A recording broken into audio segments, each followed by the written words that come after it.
Hello tout le monde, j'espère que vous allez bien. Aujourd'hui je suis super contente de vous retrouver pour la première fois dans mon nouvel appartement pour vous faire un book haul. En mars je vous avais dit que c'était le retour des book hauls et vous avez dû vous demander pourquoi il n'y a pas eu de book haul en avril, ça se trouve personne n'a remarqué. Mais en fait c'est parce que j'ai reçu quelques livres chez mes parents et le temps de les récupérer etc. On était déjà mi-mai donc je me suis dit bon je vais faire un book haul avril-mai tout court et on va commencer sans plus tarder parce qu'il y a vraiment beaucoup de livres. Bon, je sais plus à 100% quel livre j'ai reçu en avril, quel livre j'ai reçu en mai, mais je sais que ce sont des livres que je ne vous ai pas encore présentés, donc je crois avoir capté quel livre j'ai reçu quand, mais au pire, voilà, c'est pas très grave. Donc voilà, comme vous l'avez vu sur la miniature, j'ai reçu tout ça, donc on commence sans plus tarder. Tout d'abord, au mois d'avril, j'ai reçu Avant j'étais une adolescente boulimique, anorexique et dépressive, journal de bord d'une adolescente affamée de Camille Jeanne, publié chez les éditions de L'Opportun. Alors ce livre c'est un peu particulier parce que Camille Jeanne c'est une copine à moi que j'avais connue quand j'étais au lycée, on faisait de la danse ensemble etc. Et comme vous avez pu voir sur le titre, elle était boulimique, anorexique et dépressive. J'ai lu ce livre et je vous en reparlerai mais j'ai beaucoup culpabilisé quand je l'ai lu parce que je me suis dit... J'avais rien vu quoi. C'est vraiment une découverte pour moi, je ne savais pas du tout à ce moment-là qu'elle était pas bien. Aujourd'hui elle va beaucoup mieux heureusement. Je vous en reparle bientôt. Mais c'est un livre qui donne des conseils et des infos sur ses maladies et en fait il y a des extraits de ses journaux intimes de quand elle était vraiment pas bien qui sont commentés ensuite par la Camille du futur, donc la Camille d'aujourd'hui qui va beaucoup mieux etc. Donc j'ai trouvé ça super intéressant et vraiment très important à lire pour tout le monde en fait parce que même si on n'est pas atteint de ces maladies là, ça pourra toujours nous aider à aider les autres en fait. Donc voilà, je vous en reparle très bientôt mais j'ai reçu celui-là en avril. Ensuite j'ai également reçu Nouveau départ de Laura Rapuzzi. Je suis désolée si je ne prononce pas bien ton nom parce que je sais que c'est une abonnée à moi et du coup qui est édité chez Edilivre. Donc comme je vous l'ai dit c'est une autrice et une abonnée à moi qui m'a envoyé un mail qui m'a dit oui j'adore ce que tu fais blablabla. J'ai écrit un livre qui sort chez Edilivre, c'est du développement personnel et tout, est-ce que ça t'intéresserait etc. Et j'avoue que je refuse de plus en plus d'ouvrages, enfin c'est plutôt l'inverse, j'accepte maintenant vraiment très rarement des ouvrages parce que j'ai beaucoup trop de trucs à lire, mais là le résumé me tentait bien. C'est vraiment du développement personnel, d'après ce que j'ai compris on va suivre une femme qui s'appelle Lucie qui vit une vie très bien et tout, jusqu'au jour où son conjoint la demande en mariage, jusque là tout va bien etc, elle accepte, mais tout ne se passe pas comme prévu et si le bonheur se trouvait hors des sentiers battus. Voilà, j'ai trouvé le pitch trop bien, j'adore le développement personnel, vous le savez, donc j'ai hâte de le lire. Ensuite, j'ai reçu 2 livres de la part des éditions Pocket. Le premier, il s'agit de Nos résiliences d'Agnès Martin-Lugan. Je ne sais même pas de quoi parle ce livre, je sais juste que c'est Agnès Martin-Lugan et que c'est une valeur sûre, donc je ne sais même pas de quoi ça parle et je ne veux pas savoir de quoi ça parle. Mais voilà, tout ce que je peux vous dire, c'est que vous savez, j'adore Agnès Martin-Lugan et j'ai trop hâte. Celui-là, il fait à peu près 300 pages, donc je pense qu'il peut se lire assez vite. J'ai vraiment hâte de découvrir tous les autres romans d'Agnès Martin-Lugan que je n'ai pas encore lus. Je sais pas combien il y en a, mais il y en a quand même pas mal, je crois. J'en ai lu 4 du coup. Celui-là c'est le 5ème et je pense qu'il doit en rester, je sais pas, 3, 4, 5, un truc comme ça. Enfin, on en écrit pas mal quand même. Et ensuite j'ai également reçu La femme au manteau violet de Clarisse Sabar, publié chez les éditions Pocket toujours. Et là c'est pareil, je sais pas vraiment de quoi ça parle en fait, surtout que je l'ai pas demandé. Je l'ai pas demandé mais quand j'avais reçu le programme j'avais quand même hésité et finalement je me suis dit non, j'ai beaucoup trop de trucs, si ça m'intéresse je le prendrai plus tard etc. Finalement on me l'a quand même envoyé sans que je demande rien du tout, mais finalement c'est pas plus mal parce que il me tentait bien. Mais je sais plus du tout de quoi ça parle, je sais juste encore une fois que c'est Clarisse Sabar. Et Clarisse Sabar, j'ai beaucoup aimé... Quel livre j'ai lu d'elle? Si c'était un livre de Noël, j'ai plus le nom en tête mais j'avais beaucoup aimé son livre et du coup j'ai celui-là dans ma pelle, j'ai aussi un autre de Noël de l'année dernière que j'ai pas eu le temps de lire pour la période de Noël à lire, mais voilà, Clarisse Sabar. En fait là je me base beaucoup sur ce que je sais des auteurs et je sais que j'ai beaucoup aimé déjà leurs textes, donc j'y vais un peu les yeux fermés quoi. Ensuite j'ai reçu des mangas de la part de Akata Manga et la première série il s'agit de Moi aussi de Reiko Momoshi. Et c'est une saga en 2 tomes. Ceux-là j'ai vraiment trop hâte de les lire parce que ce sont des mangas féministes qui parlent de harcèlement sexuel au travail. Là on suit Satsuki qui travaille en intérim en tant qu'opératrice dans un service client téléphonique et malheureusement elle est la cible du harcèlement sexuel d'un de ses supérieurs. Donc voilà, c'est basé sur une histoire vraie et ce qui est surtout génial c'est que pour chaque exemplaire vendu, 5% du prix est reversé à l'association Solidarité Femmes jusqu'au 30 avril 2021, donc c'est terminé. Bon, il n'empêche que c'était une très belle opération de la part de la maison d'édition, donc je suis super contente que ça soit sorti. Et c'est que en 2 tomes, donc je pense que ça va se lire super vite, mais j'ai pas le temps avec mon mémoire, mais ça sera pour très bientôt. Ensuite, la deuxième série que j'ai reçue, c'est Nos cœurs évanescents de Yuki Kamatani. Et là, je crois que c'est une série en 8 tomes, si je me trompe pas. Pour l'instant j'ai reçu que les 3 premiers parce que bon, déjà faut que je les lise pour voir si ça me plaît. Mais déjà j'adore les couvertures, franchement c'est hyper coloré, hyper frais et tout. Et là je crois que c'est une histoire avec de la musique. Alors dans cette histoire, si j'ai bien compris, c'est Yutaka qui est un jeune garçon particulièrement sensible et réservé. Il est très introverti et c'est grâce à la musique et au chant qu'il va s'ouvrir aux autres. Il va intégrer la chorale du lycée, mais alors que la chorale manque de voix masculine, est-ce qu'on acceptera qu'il interprète une partie souvent confiée à des femmes? Ce que j'aime toujours chez les mangas de chez Akata, c'est que derrière il y a 3 mots-clés pour définir le manga. Là c'est chant, puberté et amitié. Donc je pense que ça va être une histoire très touchante.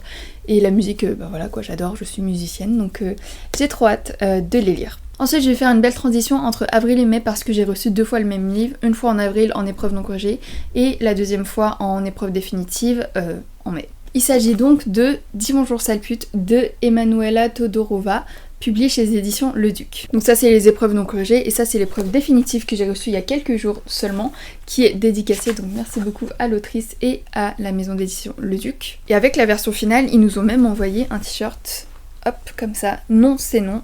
Et ils ont créé un compte Instagram Dis bonjour sale pute. Et donc vous l'aurez peut-être compris au titre, en fait c'est un livre qui dénonce le harcèlement de rue et qui nous explique comment faire face, comment agir, comment réagir face à ce genre de situation que chaque femme a déjà vécu je pense. Le titre est très révélateur et très fort, je pense que c'est pour attirer l'œil et pour faire comprendre que c'est dur et c'est grave et c'est important. Donc, comme je l'ai en 2 exemplaires, vous savez ce qui va arriver. Dans cette vidéo, je vous propose de remporter l'épreuve non corrigée puisque du coup j'ai déjà l'autre version et celle-ci ne me servira à rien. Donc pour participer, je vous mettrai un formulaire Google dans la barre d'infos, vous pourrez le remplir, il faut juste s'abonner à cette chaîne et puis voilà quoi, remplir le formulaire tout simplement. C'est vraiment un manuel d'action qui va nous donner des conseils, qui va nous éduquer, qui va nous donner des numéros pour appeler, des chiffres, des statistiques, etc. Et j'espère que ça va faire réagir certaines personnes pour les faire comprendre que le harcèlement de rue c'est grave et que c'est hyper fréquent. Voilà, maintenant passons au mois de mai, j'en ai aussi pas mal à vous présenter. J'ai pas d'ordre particulier, mais là j'ai des formats poche en ma possession, donc on va commencer par ça. Tout d'abord, j'ai reçu 10 sur 10 de Delphine Pessin, publié chez les éditions PKJ. Donc c'est un format poche comme je vous le disais, et c'est un livre qui parle de la dyslexie. Je crois pas que ça soit écrit de manière à ce que les dyslexiques puissent le lire, enfin, alors je connais très mal ce sujet, mais quand j'ai présenté ce livre sur Instagram, on m'a dit mais du coup est-ce qu'il est écrit en 10 D-Y-S comme là quoi, en mode est-ce qu'il peut être lu par les personnes dyslexiques en mode vocabulaire adapté etc.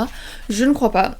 Je suis sûre que non même. Mais en fait ce livre est là pour parler de la dyslexie et peut-être même expliquer un peu ce que c'est aux jeunes je pense. Voilà, j'en sais pas plus, je sais juste que il avait été très apprécié et qu'il me tente depuis qu'il est sorti en grand format, donc le voilà dans ma palle. Ensuite j'ai reçu L'équation du miracle de Hal Elrod, publié chez les éditions Pocket. Vous avez peut-être connu un peu, c'est l'auteur de La Miracle Morning qui m'a littéralement changé la vie. Je vous remets la vidéo juste ici. Donc celui-là j'ai trop hâte de lire, c'est du développement personnel sur découvrir la formule qui va changer votre vie. J'ai vraiment hâte que ma vie change. Quoique elle est déjà pas mal ma vie là. Hein. Donc voilà, j'en sais pas plus. Hal Elrod, je suis fan. La Miracle Morning, ça m'a changé la vie, donc j'ai voulu tenter celui-là que je n'ai pas encore lu du coup. Et ensuite j'ai reçu C'est arrivé la nuit de Marc Lévy au format poche. Vous allez vous dire mais Christiane, tu l'as déjà lu ce livre ? Effectivement, je ne l'avais pas demandé, je l'ai reçu. Je ne vais pas vous le faire gagner ici en concours parce que y en a déjà un, mais je le ferai sûrement gagner sur Instagram. Donc n'hésitez pas à me suivre sur Instagram, je vous mets mon compte juste ici. Et du coup je l'ai déjà lu et j'avais bien aimé, donc il va me servir un peu à rien.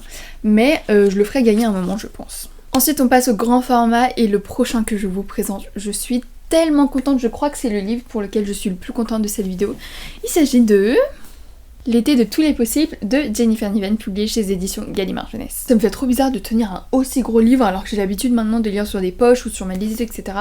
Il est énormissime celui-là. Jennifer Niven, c'est celle qui a écrit Tous nos jours parfaits et Les 1000 visages de notre histoire, qui ont été des coups de cœur phénoménaux. Et donc celui-là, je n'avais qu'une hâte, c'est qu'il soit traduit en France et c'est enfin le cas. Donc j'ai trop hâte de lire. Encore une fois, je ne sais même pas de quoi ça parle, mais c'est pas grave, je vais y aller à l'aveugle. Je vais juste vous lire là les 4 dernières lignes en mode accroche. Premier amour, sexe, secret de famille et passage à l'âge adulte. Une romance à fleur de peau aussi sensible que sensuelle. Voilà, rien que ça. Et puis Jennifer Niven, ça me convainc de le lire. Donc j'ai trop hâte de le lire. Je pense que ça va être parfait pour cet été, quand je pourrai enfin reprendre la lecture de manière régulière. Ensuite, promis, c'est bientôt terminé, mais j'ai reçu 3 livres de la part des éditions Fleuve. Le premier, il s'agit de La promesse d'Edna de Romina Casagrande, meuf qui prend un accent, donc publié chez Fleuve. Et c'est ma lecture en cours depuis plusieurs semaines maintenant. J'aime beaucoup, j'en suis à un peu plus de la moitié.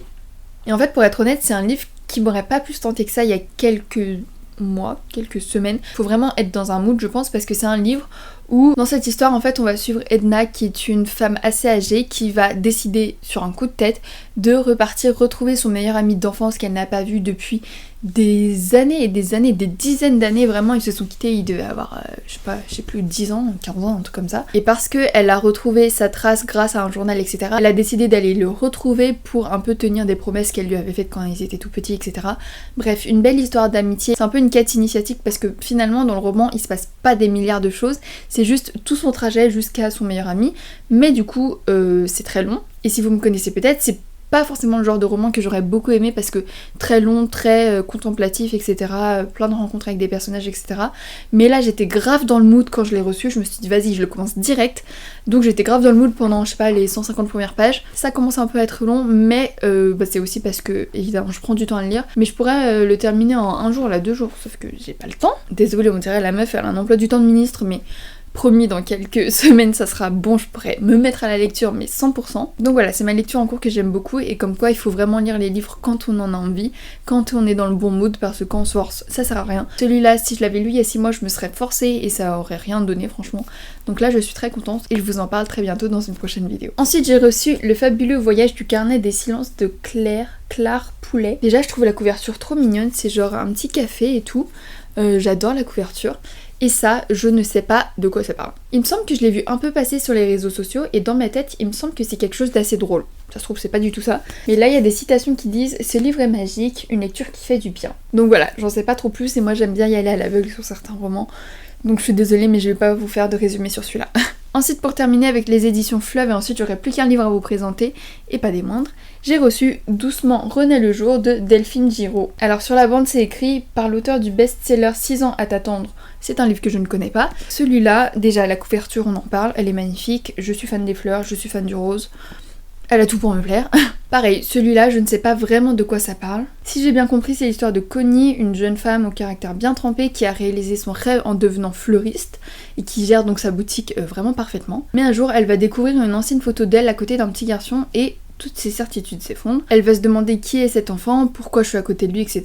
Et son père va lui avouer qu'il s'agit de Matt, son petit frère. Il a été victime d'un accident à l'âge de 2 ans, il est resté tétraplégique et communique peu avec le monde extérieur. Et elle, Connie, elle l'avait complètement oublié, elle l'avait complètement effacé de sa mémoire. Donc voilà, elle va se demander pourquoi ses parents ils ont préféré lui cacher l'existence de son frère, et voilà.